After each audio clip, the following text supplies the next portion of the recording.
Hey guys, it's Owen from Wrestling Inc. back with another wrestling news roundup. Without any further ado, let's get into today's biggest stories in the world of professional wrestling. Jeff Hardy debuts on AEW Dynamite. The charismatic enigma Jeff Hardy is officially all elite. Matt Hardy and the AHFO were gathered in the ring for a segment last night dubbed an emergency board meeting, and Matt was apologizing to the Hardy family office because he felt like he had turned into a real a-hole when he put on the suit. Andrade El Idolo said he wanted to be the leader of the group and that they should take a vote. Andrade, Private Party, and the other stars in the AHFO ended up turning on Matt and beating him down in the middle of the ring. As the beatdown continued, Andrade grabbed a chair and intended to use it on Matt. That is when Darby Allin and Sting emerged from the entrance ramp and came to Matt Hardy's assist. There were still too many men in the newly formed AFO, so they ended up getting the advantage on Darby and Sting. That is when the signature Hardy Boys music hit and Jeff Hardy ran down to make the save. After making the save and hitting his signature Swanton Bomb finisher, Jeff and Matt had a long stare down with Sting and Darby Allin. It was noted earlier on in the day that the loaded theme song that the Hardy Boys use as an entrance theme for decades isn't actually owned by WWE, so AEW made inquiries about licensing the theme and it was used for the segment. The former Team Extreme is set to reunite for a legitimate tag team match this Saturday at a big-time wrestling event in Webster, Massachusetts. Their opponents will either be the SAT or the Briscoes, whichever team wins earlier in the night in a match. WWE released Jeff Hardy in early December after he reportedly turned down an offer to go to rehab from the company. This came after an incident at the December 4 WWE live event in Edinburgh, Texas, where Hardy abruptly disappeared through the crowd during a six-man tag team match. Due to the strange incident, Jeff was pulled from the road and subsequently released. In the weeks that followed, it was reported that WWE Talent Relations head John Laurinaitis called Hardy to talk about possibly bringing him back and offered a place in the 2022 WWE Hall of Fame. Hardy declined the offer and asked for his drug test results from when he was released in December because he expected he wasn't going to test positive for any recreational drugs. It took Hardy and his wife Beth 6 weeks to get the results back, but when they did, Jeff indeed had passed the drug test and the breathalyzer. As a single star, Matt Hardy has been working in his Hardy family office gimmick in AEW since late 2021, managing stars like Private Party, Butcher and Blade, Andrade El Idolo and others. He teamed with Isaiah Cassidy and Andrade El Idolo in a losing effort against Sting, Darby Allin and TNT champion Sammy Guevara in a Tornado Trios match this past Sunday at AEW Revolution. WWE reportedly still wants Cody Rhodes for WrestleMania. On the latest edition of Wrestling Observer Radio, Dave Meltzer noted that WWE wants Cody Rhodes for WrestleMania 38. The upcoming episode of Monday Night Raw is in Jacksonville, Florida, so it would obviously be the ideal location for his WWE return. He had things set up in regards to WrestleMania, but it was taken off the boards recently.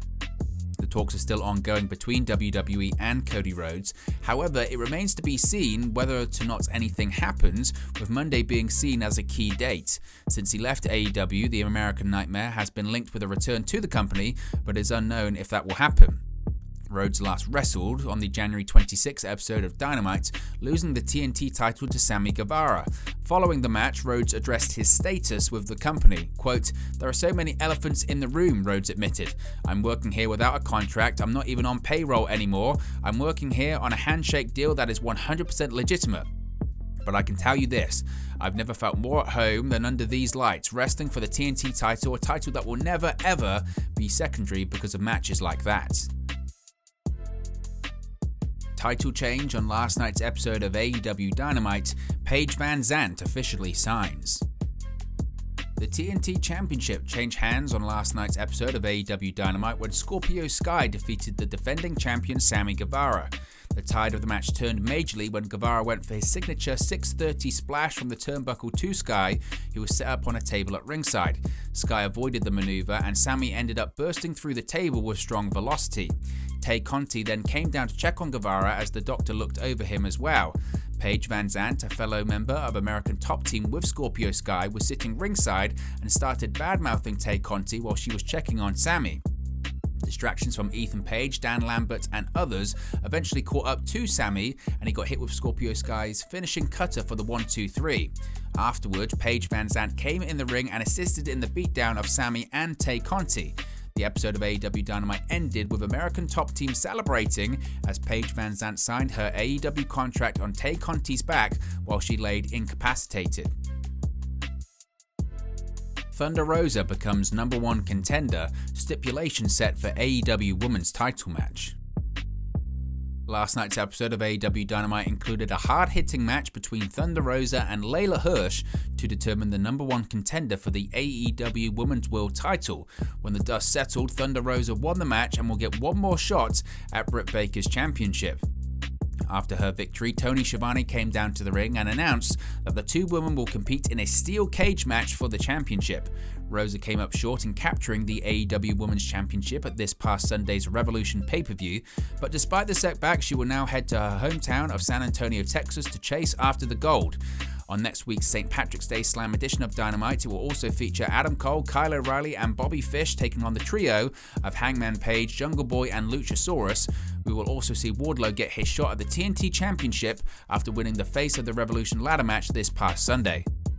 FTR fires Tully Blanchard as their manager on last night's AEW Dynamite. On last night's AEW Dynamite, a backstage segment saw FTR and Tully Blanchard being interviewed after losing 2 tag team battle royales in a row in an effort to become AEW tag team champions once again. Dax Harwood said that they always want to be tag team champions, but in this case he feels he needs to prove himself as a man for his family. That being said, he wants to focus on taking out Red Dragon and the Young Bucks for the time being. That seemed to displease Tully Blanchard, as he pointed out that the only reason he is managing them is to chase the AEW Tag Team Championships. He said he understands family, but the titles are what they need to keep at the forefront of their minds.